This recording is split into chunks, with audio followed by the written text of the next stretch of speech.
A little girl used a secret signal with her dog in the middle of a courtroom, and the judge, perplexed, immediately canceled the hearing. No one expected that innocent gesture would reveal a hidden truth that would change the course of many lives. A story about trust, animal instinct, and justice that defies explanation. Prepare to be moved. Leave a like, subscribe to the channel, and comment where you're watching this impressive story from. A little girl used a secret signal with her dog in the middle of a courtroom, and the judge, perplexed, immediately canceled the hearing. What could have led a child, with her innocent eyes and small hands, to cause such a reaction in a man who had witnessed the most difficult cases in decades of his career? There are moments in life when silence screams louder than words. This is one of them. Days in Oakwood Creek used to follow a predictable routine, like the seasons that came and went without fanfare. The sun rose over the golden wheat fields, bathed the wooden houses, and set behind the bluish mountains that gave the small town its name. It was a place where everyone knew each other by their first name, where children still played in the streets until dusk, and where the elders told stories of times past on their front porches. A place where the extraordinary rarely happened, until that autumn Wednesday. Sophia was only 8 years old when her world first crumbled. Before that, she was known for her infectious laughter that echoed through the school hallways. Her brown eyes sparkled with the curiosity of childhood, and her words flowed with the spontaneity of a creek. She loved reciting poems in front of the class and singing at community parties. She was a child whose voice seemed bigger than her small body. But silence came like an unexpected storm, brutal, relentless, transforming. It was during a school presentation. Sophia was center stage, ready to recite the poem she had practiced for weeks. The lights came on, revealing the packed auditorium. And then, something happened. Her words, once so fluid, became stuck in her throat. Panic grew in her chest like a giant wave. Her small lungs seemed unable to capture enough air. The world around her began to spin. The faces in the audience became a blur. And then, darkness. When Sophia woke up in the school nurse's office, something had changed. Her voice, once vibrant and melodious, had retreated somewhere deep inside her. Doctors called it trauma-induced selective mutism. For Sophia, it was as if someone had stolen her ability to communicate with the world. It's like the words exist inside me, but when I try to let them out, they hide, she wrote in her drawing notebook, now her only means of expression. Her mother, Clara, a nurse at the local hospital, looked at those words with a broken heart, feeling helpless in the face of her daughter's suffering. The days after the incident dragged on like endless hours. Sophia, once so social, now retreated into silent corners of the house. Consultations with psychologists and therapists seemed ineffective. Medications brought side effects that transformed her vibrant personality into an apathetic shadow. Clara watched with growing pain, her daughter slowly disappearing before her eyes. It was during a routine visit to Sophia's grandmother, Mrs. Teresa's house, that the idea struck like a ray of hope in the darkness. Mrs. Teresa, 75, years old and possessing the wisdom only time provides, was sitting in her rocking chair on the porch, knitting while watching Sophia draw in silence. "You know, back in my day," she began with her serene voice, "when words failed, we let other creatures speak for us." Clara looked at her mother with skepticism. "What do you mean by that?" "Animals," Mrs. Teresa replied without taking her eyes off the needle dancing between her wrinkled fingers. "Especially dogs. They understand things that we, with all our supposed intelligence, often fail to grasp." That night, driving back, home with Sophia asleep in the back seat, Clara couldn't stop thinking about her mother's words. Coincidence or not, the next day the local newspaper published a story about the city's animal shelter being overcrowded after a devastating storm. Among the furry faces looking through the bars, there was one in particular that seemed to carry the weight of the world in its eyes. Rex was a golden retriever mix, approximately 1 year old. He had been found tied to a tree during the worst, 'storm' Oakwood Creek had seen in decades. His fur was soaked and dirty, and his his ribs visible under his skin and his eyes. His eyes held a story that Clara recognized immediately. It was the same look she saw in Sophia's eyes every morning. He's also trapped in his own silence, Clara thought as she watched the animal through the glass. Something compelled her to enter the shelter at that very moment, even knowing that adding an animal to her already complicated life might not be the most rational decision. When Clara arrived home with Rex in the passenger seat, she didn't know what to expect. Sophia was in the living room, drawing as she always did after school. Hearing the door, she briefly looked up before returning to her drawing. It was then that Rex entered, his paws hesitant on the wooden floor. What happened next defied any logical explanation that Clara, with all her scientific training, could offer. Sophia looked up again, and this time something changed in her gaze. A spark, a recognition. She put her notebook aside and, slowly, as if approaching something fragile that could break with a sudden movement, she extended her small hand. Rex, who had been timid and distrustful at the shelter, walked directly to Sophia. There was no hesitation in his steps. When he reached the girl, he did something extraordinary. He laid his heavy head on her lap and let out a deep sigh, as if he had finally found the place where he belonged. The following weeks were marked by small changes that, when combined, began to paint a new picture. Sophia spent hours with Rex, initially just sitting beside him, then playing in the backyard. The dog seemed to intuitively understand when she was anxious, positioning himself between Sophia and whatever was bothering her. Clara noticed that her daughter slept better, that her drawings began to include more vibrant colors, and that, occasionally, a shy smile would appear on her lips. But the most extraordinary thing was yet to come. It was during a rainy afternoon, about a month after Rex's arrival, that Clara heard something that made her heart stop for an instant. A voice, small, almost a whisper, coming from Sophia's room. When she quietly approached the slightly ajar door, she saw her daughter sitting on the floor, with Rex lying in front of her, eyes fixed on her as if absorbing every word. "Good boy," Sophia whispered, stroking the animal's head. "You understand, don't you? You know what it's like when words get stuck." Tears streamed down Clara's face uncontrollably. It was the first time she had heard her daughter's voice in nearly 6 months. At that moment, she decided she would do whatever it took to strengthen that connection that seemed to have returned. A piece of Sophia to the world. That's how the training began. At first, it was simple. Basic commands that Sophia gave Rex using not only her hesitant voice, but also specific hand gestures. Clara watched, amazed, how the dog responded not only to the command but to the intention behind it. It was as if a completely new language was developing before her eyes. Time passed, and the communication system between Sophia and Rex became increasingly complex. A slight wrist flick meant Rex should approach. 2 raised fingers indicated he should sit. An upturned palm was a request for him to place his paw on it. But something deeper was happening. The gestures transcended simple commands and transformed into a shared emotional language. Richard, Sophia's father and a psychology professor at the state university, returned from a long international conference and was impressed by the transformation he found at home. With his trained eye for observing human behavior, he began to meticulously document every gesture, every response, every nuance of this nonverbal communication that had blossomed between his daughter and Rex. "It's extraordinary," he commented one evening after Sophia had gone to sleep, Rex faithfully lying at the foot of her bed. "It's not just the dog responding to commands. It's genuine bi-directional communication. Rex anticipates her emotional needs. It's like he can sense when an anxiety attack is approaching, even before the physical signs manifest."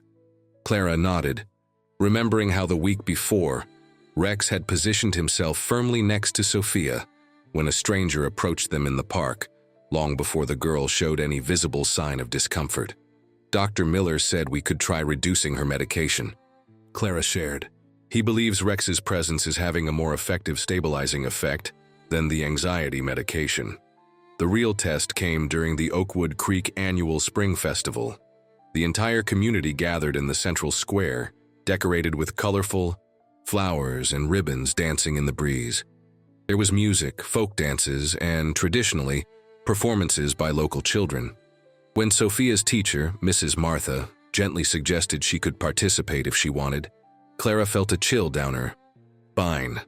The last time Sophia was on a stage resulted in the trauma that silenced her voice. But to her surprise, the girl agreed with a small nod of her head. On the day of the performance, Clara's heart pounded so hard she feared it could be heard by the entire audience.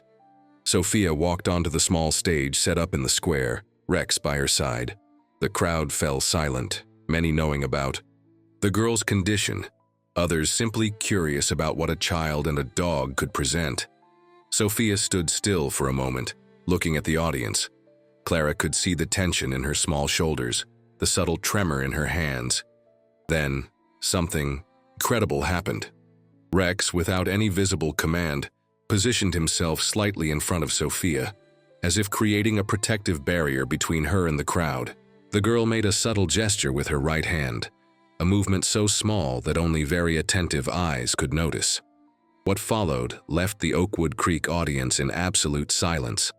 Rex began to perform a series of movements that seemed choreographed, with mathematical precision. He sat, rolled over, raised his paw, all in sync with Sophia's almost imperceptible gestures. It wasn't just a demonstration of canine tricks.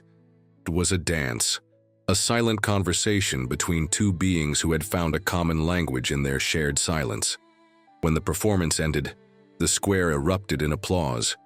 Sophia, with a small smile on her lips, gave a shy bow, her hand resting firmly on Rex's golden fur. That moment marked a turning point in Sophia's story. The girl who couldn't speak in public had found a way to express herself that transcended the limitations of words. The changes continued to happen. At school, Sophia began using her signal system with Rex to communicate in situations that previously would have left her paralyzed with fear. The dog, officially registered as an emotional support animal thanks to the documentation provided by Dr. Miller, accompanied her everywhere. But not everyone understood the depth of the bond between Sophia and Rex. When a new principal took over Oakwood Creek Elementary School, he questioned the necessity of the animal's constant presence. "I understand the dog provides comfort," he said during a meeting with Clara and Richard, "but we have clear policies about animals in the school environment. Exceptions create complicated precedents."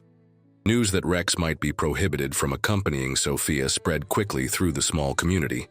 Mrs. Martha, who had witnessed her students' extraordinary progress firsthand, took the initiative to organize a petition. In less than 48 hours, over 500 signatures had been collected, an impressive number for a town with only 2,000 inhabitants. "This is not just a case of emotional comfort," Mrs. Martha argued during a school board meeting. "It is a case of educational access. Sophia has the legal right to receive an adequate education, and Rex has become an essential tool for her to fully exercise that right." Community pressure and legal arguments eventually convinced the school administration, but this was just the beginning of a series of challenges that Sophia and Rex would face together. That year's winter arrived with unusual ferocity for Oakwood Creek. Temperatures dropped drastically, and an epidemic of respiratory infections swept through the region. Clara, working double shifts at the overloaded hospital, watched in horror as cases multiplied day after day. It was during this cold snap that Rex began to show signs of illness. First, it was just an occasional cough, then loss of appetite. Within a few days, the dog that was once pure energy could barely lift himself from his bed. Dr. Peterson, the local veterinarian, diagnosed severe pneumonia. "We'll do our best," he said with the gravity of someone who didn't want to give false hope. "But I need you to be prepared. He's very weak." The following days were a blur of medications, improvised nebulizers, and sleepless nights. Sophia refused to leave Rex's side, sleeping on the living room floor next to the animal's bed. Clara tried, unsuccessfully, to persuade her to sleep in her own room. "He stayed with me when I was lost," Sophia wrote in her notebook, on one of the rare occasions when Clara managed to convince her to step away for a few minutes. "Now, it's my turn to stay with him." It was during the third night of Rex's illness, when hopes seemed to dwindle with every hour, that something extraordinary happened. Sophia, who had fallen asleep with her head resting on the edge of the dog's bed, woke up suddenly. With a conviction that surprised her mother, she pointed to Rex's ears. Clara, confused, looked more closely. At first, she saw nothing different. But Sophia insisted, using one of the signals she had developed with Rex, one that meant listen. It was then that Clara noticed. There was a subtle difference in the position of the animal's ears, an almost imperceptible movement that she would never have noticed without Sophia's indication. When Dr. Peterson arrived for the morning checkup, he was astonished by what he found. His lungs are starting to clear, he confirmed after a thorough examination. It's a very promising sign. But how did you notice? Usually these changes are detectable only with equipment. Clara looked at her daughter, who kept a protective hand over Rex's head. Sophia noticed, she simply replied. At that moment, she understood that the bond between her daughter and Rex went far beyond what science could explain. Rex's recovery was slow but steady. Each day, Sophia attentively observed every movement, every breath of the animal, detecting nuances that even trained professionals couldn't perceive. It was as if she could read Rex's body language with almost supernatural precision. When spring finally arrived, bringing with it the rebirth it always promised, Rex was fully recovered. More than that, the bond between him and Sophia had deepened in ways no one could have predicted. It was around this time that Clara and Richard's lives went through another upheaval. Richard received a job offer at a prestigious university in another city, an opportunity that could significantly boost his academic career. The proposal included a substantially higher salary and research resources he could only dream of in his current position. What should have been celebrated news became the center of a painful conflict. Clara, worried about the impact a radical change would have on Sophia's fragile progress, questioned whether it was the right time for such a transition. Richard, on the other hand, argued that new beginnings could be beneficial for all of them. Discussions intensified, escalating from tense conversations to heated arguments that inadvertently happened within Sophia's earshot. The girl, who had begun to regain fragments of her voice in safe environments, retreated again. Rex, sensitive to the emotional changes in his human companion, became visibly anxious, following Sophia around the house like a protective shadow. When the situation became untenable, Richard decided to take the case to court, requesting shared custody that would allow Sophia to spend half the school year with him in the new city. Clara, firmly believing such an arrangement would be detrimental to her daughter, hired a lawyer to contest the request. That's how, on an autumn Wednesday, exactly 1 year after Sophia's silence began, they found themselves in courtroom 3 of the Oakwood Creek Municipal Court. Judge Mark Olson, known for his traditional stance and decisions based strictly on the letter of the law, presided over the case. The courtroom was austere, with dark wood panels that seemed to absorb the light entering through the tall windows. The air conditioning hummed softly, creating a monotonous background sound that amplified the palpable tension in the room. Sophia sat between her parents, her eyes fixed on the polished marble floor. Rex, wearing his official emotional support animal vest, remained by her side, perfectly still, as if understanding the solemnity of the occasion. The initial proceedings followed the expected course. Lawyers presented arguments. Experts were called to testify about Sophia's psychological well-being. Dr. Miller, the pediatrician who had followed the case from the beginning, emphasized the importance of stability and the progress achieved in the current environment. In my professional opinion, he concluded, adjusting his glasses on his nose, any drastic change in Sophia's environment at this time represents a significant risk of reversing the progress we have witnessed in recent months. Richard's lawyer counter-argued, calling a child psychologist from the city they planned to move to as a witness. She spoke about the excellent facilities at the local therapy center and how they could offer specialized treatments not available in Oakwood Creek. Throughout the process, Sophia remained silent, occasionally stroking Rex's head when the tension became too palpable. Judge Olson, who had initially raised a skeptical eyebrow at the dog's presence in the room, observed the interaction between the girl and the animal with growing interest. It was when Richard's lawyer began to question the therapeutic effectiveness of the bond between Sophia and Rex that everything changed. With all due respect, he argued, gesturing towards the dog, we are talking about an emotional accessory that, while convenient at the moment, is potentially hindering the development of more sustainable coping strategies. Scientific literature suggests that excessive dependence on support animals can, in the long run, limit therapeutic progress. Rex, as if understanding the implications of those words, lifted his head abruptly, his deep amber eyes fixed on the lawyer with an intensity that made the man hesitate mid-sentence. It was at that moment that Sophia made that gesture, a movement so subtle, so discreet that only very attentive eyes would have noticed. She slightly bent the little finger of her left hand, while the tip of her thumb briefly touched the base of her index finger. Rex's reaction was immediate and extraordinary.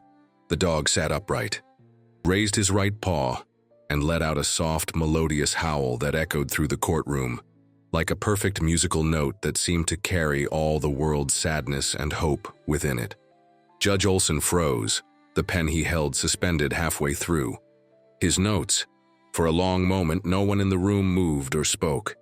It was as if time had paused, captured by the uniqueness of that instant. Then, with deliberately slow movements, the judge removed his glasses, meticulously wiped them with a cloth, handkerchief he took from his jacket pocket, and put them back on his face. When he finally spoke, his voice contained an emotion that surprised everyone present. "This hearing is suspended indefinitely," he declared, his gavel coming down with a finality that allowed no questions. Confusion filled the room. The lawyers exchanged bewildered glances. Sophia's parents seemed equally disconcerted. Only Sophia remained unchanged, her small hand resting on Rex's head. Judge Olson rose and, ignoring the usual protocol, addressed Sophia directly. "Young lady," he said, his voice gentler than anyone had ever heard it, "could you tell me what you just did?" The courtroom collectively held its breath. No one expected Sophia to respond verbally. To everyone's surprise, including her parents, she looked up and directly at the judge. "It's our signal for truth," she replied in a small but clear voice. Rex only does that when he feels someone is saying something that isn't true. A murmur went through the room, quickly silenced by the judge's stern gaze. "And what wasn't true in what was being said?" he asked, genuinely curious. Sophia hesitated for a moment, her eyes meeting Rex's as if seeking courage in them. "Rex isn't an accessory," she said, carefully pronouncing the unfamiliar word. "He's my voice when I can't find mine. He knows when words get stuck." Her voice faltered slightly, but she continued, "He understands me when no one else does." Judge Olson observed Sophia for a long moment, then motioned for the lawyers and court staff to approach. After a brief discussion in low voices, he turned back to the room.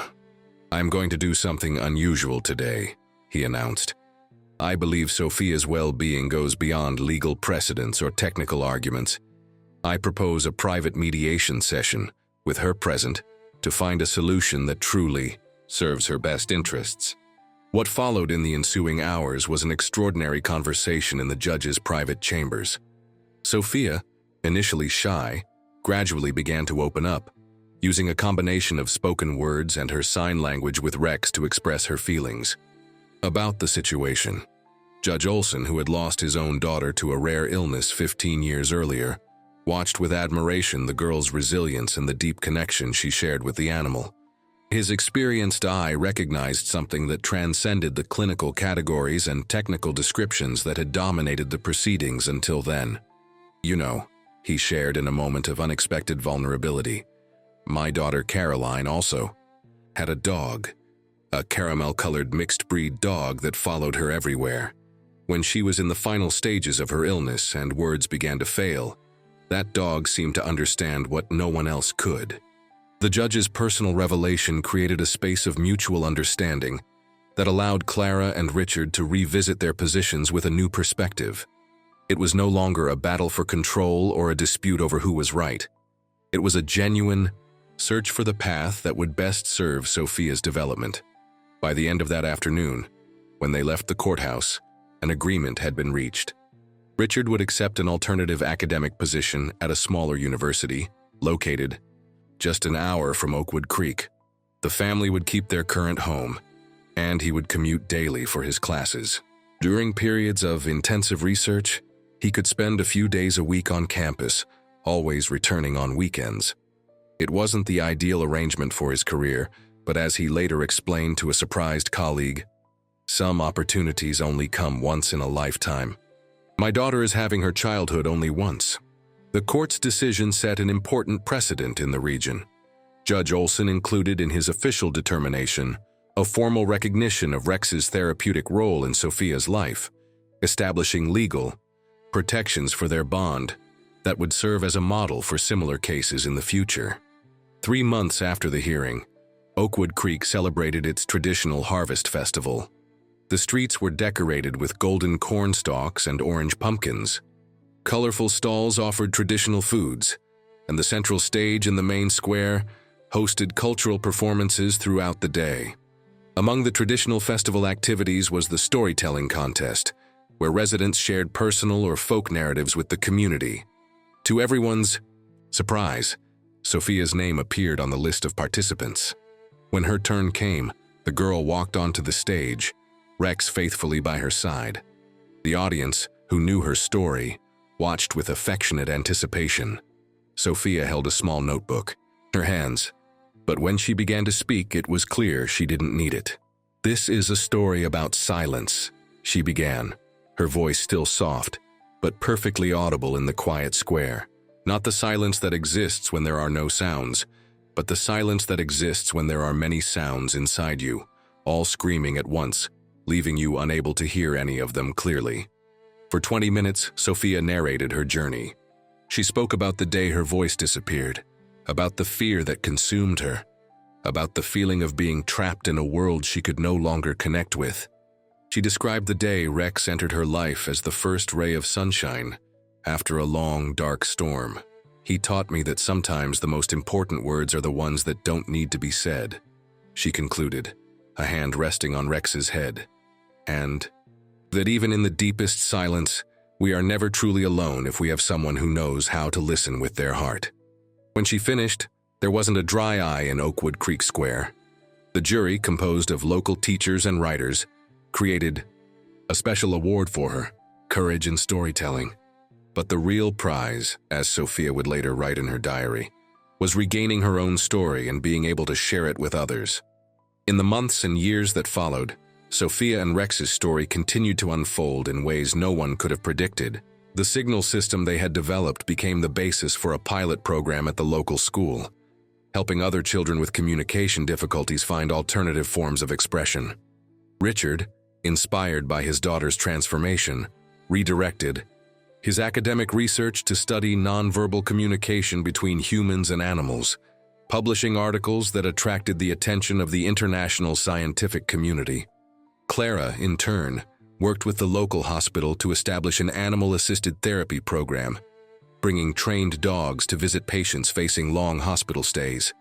Mrs. Teresa, who had planted the initial seed of that extraordinary journey, enjoyed sitting on her porch and watching her granddaughter playing in the garden with Rex, the sound of the girl's laughter carried by the breeze like a song she had feared she would never hear again. "You know," she would say to anyone who would listen, "in my 75 years of life, I've learned that miracles rarely arrive as big, dramatic events. They arrive in the small daily interactions, in the moments when we choose to see beyond the obvious, in the connections we form, when our hearts are open to possibilities that our rational minds might reject." In Oakwood Creek, the story of Sophia and Rex became part of local folklore, told and retold at community gatherings, in classrooms, and on porches during summer nights. The older residents added dramatic details to each new version, transforming it into a modern legend.